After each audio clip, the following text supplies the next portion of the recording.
Vandag fokus ons op die ster. God se lig wat verskyn het toe die wêreld nog in duisternis was. 'n Lig wat nie jou verblind het nie, maar uitgenooi het. Kom ons luister na God se woord uit Matteus 2 vers 1 en 2. Kyk, daar het wyse manne uit die ooste in Jerusalem aangekom en gesê: Waar is hy wat gebore is as koning van die Jode? Ons het sy ster in die ooste gesien en ons het gekom om hom te aanbid. Laat hierdie woorde net vir 'n oomblik jou gedagtes in jou hart kom vul.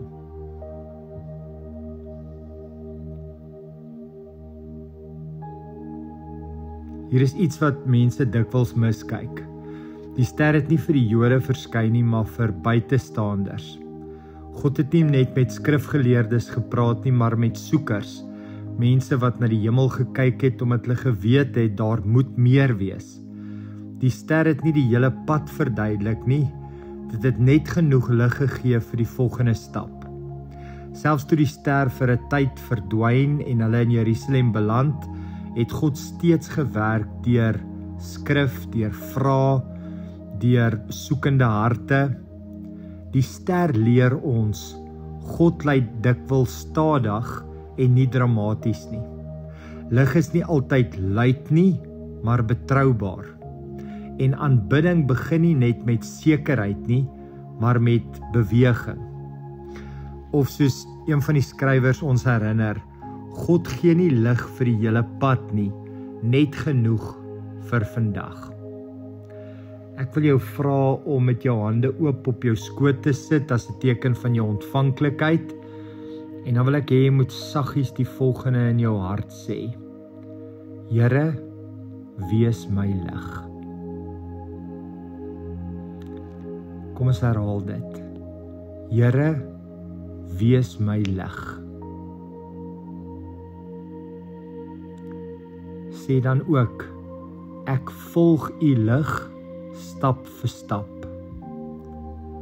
Ek volg u lig stap vir stap. Kom ons bring nou iemand in ons gedagtes ook voor die Here wat ons weet die lig van die Here nodig het. Iemand wat dalk verward is, moeg is of nie weet watter rigting om te gaan nie.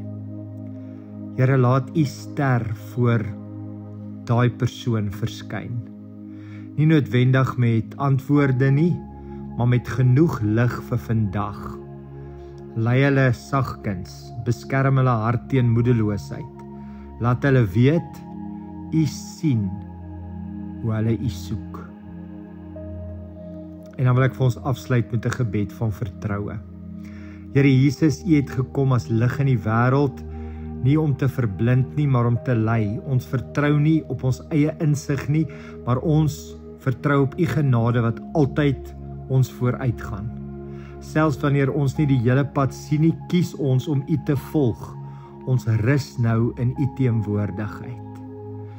Ek wil jou vra, bly nou net vir 'n paar oomblikke stil. Geen woorde, geen moeite, net God se nabyheid.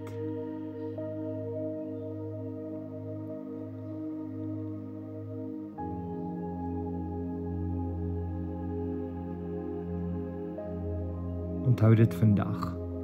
God se lig het nie van jou vergeet nie. Selfs nou is hy naby jou.